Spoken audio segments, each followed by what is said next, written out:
Are you ready to invest in yourself today? Welcome to the Wealth Builders Podcast, where investment leader Billy Epperhart teaches you how to build wealth through applied biblical wisdom. Scripture says in Deuteronomy 8:18, "Remember the Lord, your God, for it is He who gives you the ability to produce wealth." At Wealth Builders, our goal is to teach you how to build wealth through applied biblical wisdom in your finances, your business, and your investments. Now, let's join Billy Epperhart. Hello, everyone, and welcome to the Wealth Builders Podcast. I'm so excited that you joined us today, and we've got a very special podcast today. I'm Conrad, and I'm in for Billy Epperhart, which is such an honor. And we have got two of our real estate coaches joining us today, and it's going to be kind of a question and answer format, meaning that we've got a lot of questions that you've all sent in and that we received from the real estate workshop. So we're going to go through some of those and answer them. And we just really encourage you to take notes with this. Also, we love to hear from you. If you're blessed by these podcasts, or maybe you've got a real estate question, go ahead and email those into us at info@wealthbuilders.org. And we know that Billy's going to be back on these podcasts soon. And we just love to have those questions to answer for you. So you can answer or ask questions in the area of business, real estate, investments, and we'll do our best to get back to you on that. Also, before we get started here, just to remind you that Billy and Becky created Wealth Builders for the purpose of making sense, of making money, for making a difference. And so this podcast is really helping make sense of things, but also to help you get in the game to start building that passive income to get you into that second X. So I want to take a moment and welcome our real estate coaches. We've got Mike Davis. If you want to say hi to everybody, Mike. Hello, everyone. And we're so excited to be able to be part of the Wealth Builders team. And we know that you guys are as well. Awesome. Thank you, Mike. And we've got Frank Pulley back this week. Frank? Karen, again, thanks for having me back. And again, everybody, welcome to the call. I think you'll find it very useful. Great. Thank you so much, Frank. All right, we're going to go ahead and get started with some of these questions. And this is a great question, one that we hear a lot. And Mike knows this is going to be coming his way. This is from Natasha. And we talk a lot about who should you have on your team to start real estate investing. So she said, just to confirm, the team would be the real estate agent, property manager, home inspector, insurance agent, accountant, lawyer, and home stager. And so, Mike, the question is she leaving out anything there? And if so, what is that? And if not, if you can just share some of your experience on bringing this type of team around you, that'd be great. Well, she did. I mean, all of those, she nailed them all except for one biggie that I think she left out. And that is the banking and the financing part, Karen. Yes. Accounting is part of that, but you need to have a relationship with a banker. And I always tell everybody, if you can have a mom and pop relationship with the banking, because there's going to be, once you get past 10, Karen, you know that Fannie and Freddie no longer want to loan you money. So if you can have a relationship with a banker where they keep the loan in-house, a portfolio lending, and they will do that. But not all banks are created equal, Karen. I mean, I think I went to every mom and pop bank in Pueblo. I went to other towns close by. I had to end up going to Longmont to be able to do portfolio lending. So I just encourage people to have a relationship and you can start doing that now, even before don't wait till you get to the 10, start doing that now so that you will be prepared for it. Mike, that's great. And you really touched on an important part here, and it's the timing of lining these things up. And so if you would just comment on this, and I'm going to have Frank comment on it as well, is when somebody is getting started, even if it's not a banker initially, they still need somebody to finance that mortgage, a Fannie Freddie. And sometimes banks do that. They oftentimes have a mortgage department. But if someone's just getting started, which of these team members should they line up immediately? I believe the real estate agent, you need to find someone that can help you find the properties. And we teach you that not all real estate agents are created equal as well. You need a real estate agent that knows about investment. And we really look for people that own property themselves, because guess what? They know what to do. They know to have a team in place. They know to have contractors that aren't going to cost you the retail type price. And so I believe, as far as the first person you need to find, I think it would be a real estate agent that can help you find the property that your numbers are going to fit. That's great, Mike. Thank you so much. Frank, I'd love to have you chime in on this discussion on team members. Yeah, a couple of others I think are important is a good contractor and a handyman. And those could be actually two different people. A lot of times your handyman is going to take care of the miscellaneous things, odds and ends, and that a contractor wouldn't want to take care of. And having a good contractor you can trust and actually does the job on time, et cetera, is really paramount. And then finally, this isn't as important, but I like to pick a title company or two that when I start closing property, I kind of make myself beholden to them, because sometimes they will do some things, not illegal or anything, but they'll kind of push you to the head of the line, and they can do some things for you that they might not do for the person that closes, one or two properties in a couple, 3 years. Frank, that is great. Thank you so much. And we talk a lot about how important a team is. And really, when people look at investing in markets that they don't live in, this team is absolutely critical, because if you're 2 hours away from your properties, which is the situation with us, we're not going to be able to just, at the drop of a hat, drive down to that property. And this really opens the door up for people with investing. Some of the markets that we live in, and we run into this a lot, you can't buy a home for less than $500,000. And so the numbers, the ratios, the price to earnings ratios just are not working in many of the markets. But there are markets for people to go into if they know what to look for. And that's part of what we teach on in Wealth Builders University and in the workshops, is to find those markets with the ratios. But then when that happens, getting this team is absolutely critical. And so I would love to hear from both of you too. Mike, I'm going to go back to you.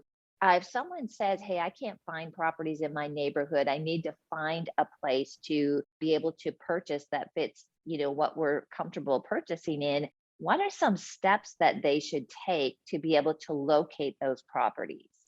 Well, we suggest to them, the great thing about Google and online, you can find properties. I think right now, the market is so hot, Karen, in the big cities. So I think it just saves people time to stay out of any city or looking for property. It's $1 million or over. Don't even go there right now. I even suggest people look at towns under 300,000 people. If you can find a town under 300,000, I think the numbers are going to work easier for you. So that would be my first suggestion. Look at smaller towns.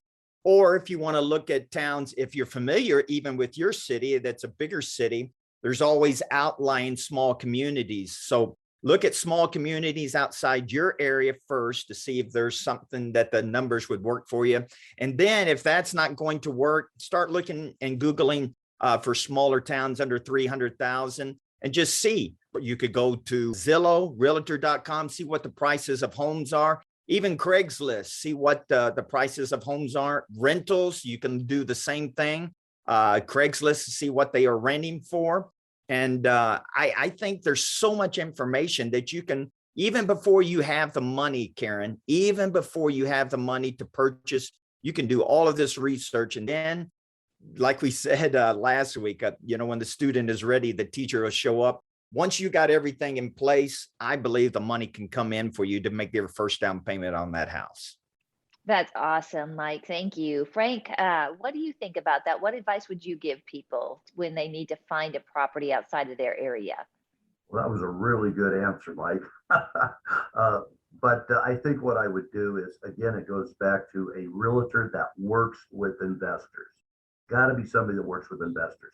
They're going to know the fringe areas that investors are investing in right now. They might also in the major cities. There are occasionally small pockets that are looking at maybe a C or a D type neighborhood, and yet they're starting to there's a Starbucks nearby, healthcare, Amazon, that sort of thing. Look for that kind of stuff, emerging growth, and I think you could almost be the first one on the block. But trust your real estate agent; they want to steer you right. That's great. And we did teach a session on this in the last real estate workshop and the one before. And one of our coaching clients actually took that information and located an area in another state and began purchasing. And so that is on wealthbuilders.org. Or excuse me, it's actually on Wealth Builders University, which you can get to on wealthbuilders.org. Otherwise, go directly to wbuniversity.online. And for just $299 a year, you have full unlimited access to all these teachings and trainings that include PowerPoints, any templates that we use. Or if you want to do the monthly plan, you can do that for just $29 a month. That's the best deal, I think, that is around to learn more about some of the details that we're talking about here in this call. Thanks so much. All right, here is another question. We hear people too wondering about raising capital. There's a point at which, and Billy just was sharing this with us on Saturday at the Quick Start, is that you get to the point as you purchase properties, you generally hit a wall, meaning that you need more cash to be able to bring into your real estate business to keep buying properties. So this question is coming in from the audience, and the question is, what is the best way in this market to create capital? Flips, wholesale? And so Frank, I'm going to start with you on this one. What advice would you give? Well, initially, you can create capital by maybe doing a cash out refi on your home, or if you have other investment properties, a lot of times you can start with that. That's, with interest rates right now, that is really a good source of cash. However, if you are needing to fund a business that you plan on doing buy and holds or flips down the line, wholesaling is a good way to do that, where the average wholesale fee is maybe $3,000 to $5,000 per deal. Pretty low risk. You got to really work to find those wholesale properties. So, but you can build chunks of cash into your new business, and at that point in time, then fix and flips. Again, those you should be making $20,000-$30,000 per flip, so that can accelerate the process. But I would say, cash out refi, wholesale, build chunks of cash, and then go into fix and flips. Great. Mike, what would you have to add to that? Well, I think he nailed them all. The probably least thing that you would want to do is to borrow or try to get money from your relatives. I don't highly suggest that, but because if it goes south, then turkey will never taste the same at Thanksgiving. But I think that you can do that and make out some kind of written agreement. Make sure, even if you're borrowing from friends or relatives or people, it needs to be written down so everybody's on the same page. That is the least and last thing. But also, as Christians, I believe we need to always look to God, Karen. We need to look to God to say, hey, I'm getting in this business. And you know what? He has ideas and things that we could not even think about. It's not in a book. It's not something that's even common. He could tell you, you know what? You have something in your garage that you never use. You need to sell that. And so I think that's a good thing to make sure we always do. That should probably be the number one thing that we do, is look to God and say, hey, God, I want to get into real estate. I need $20,000. And I believe he can guide you and lead you in that. That's great, Mike. Thank you so much. We have time for one more question today, and this is a great question. I'm going to start with you, Mike, on this. Is a 30-year mortgage a good idea? Absolutely. I like paying mine off earlier. But the great thing is you get the low payment, and the more houses that you start getting, Karen, even if it's $400 or $500 a month, you think, oh, that's not bad. And I'm going to get a 15 and it may boost it up, a little bit more. Well, it's going to cut into your cash flow. And you eventually find out that real estate investing is all about cash flow. So we suggest to everybody to get a 30-year. And if you want to change your goals a little bit, then start doubling up. But you can do that on your own. Whereas if you get a 15-year, you're locked. That's great. Frank, what would you have to say about that? Well, I think Mike nailed it. But one thing I might add is that if you have a 15-year loan, it's going to impact your cash flow. Cash flow is really great for a couple of things. Number one, we need it in case something happens. We need it to build profit into our businesses.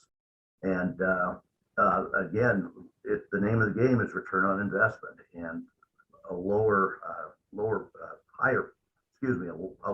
payment is going to increase your cash flow, so that, at some point in time, like Mike said, if you want to, make a couple of extra payments a year, well, you can pay it off in 15 years, but you're not stuck to it. And man, the interest rates right now are so good. Why would you not want to borrow that money for a while? If your property gains a lot of value, well, you could do a cash out refi if the interest are still good. But man, it's almost like free money, but it's not quite there. That's great. And, those of us that have been in the faith circles for a while know this is actually pretty counterintuitive to what we have been taught. I talk to people all the time in our workshops that are kind of stuck in that we just need to get out of debt. And that's good. Yes, we want to get out of debt, but there's something that Billy teaches that rocked my world, rocked both Dave and my world. And it's called the law of leverage.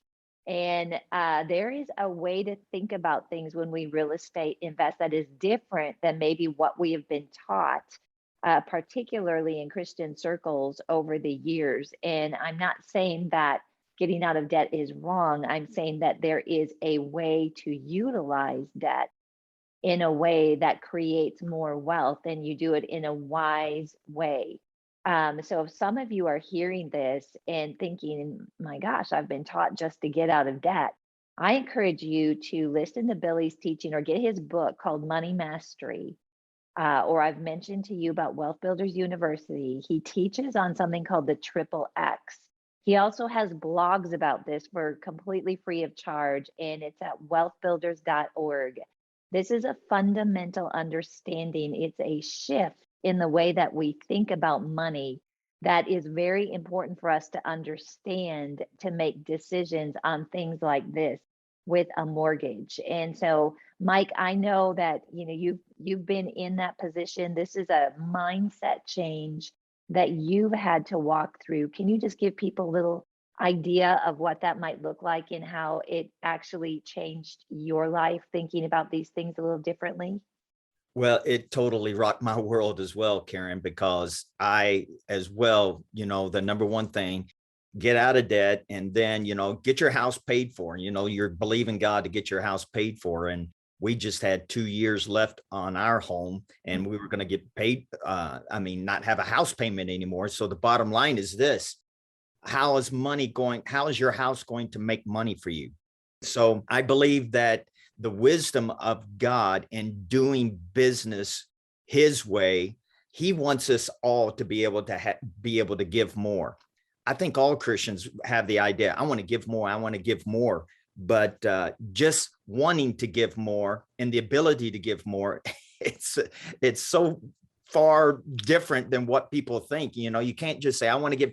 God wants to give us wisdom to increase wealth. And so the ability to get out of debt is, yes, that's what we want to do. But the bottom line is, are you having money to give extra every month? 15 years ago, I was getting close to getting out of debt, but guess what? My increase of being able to give was not there.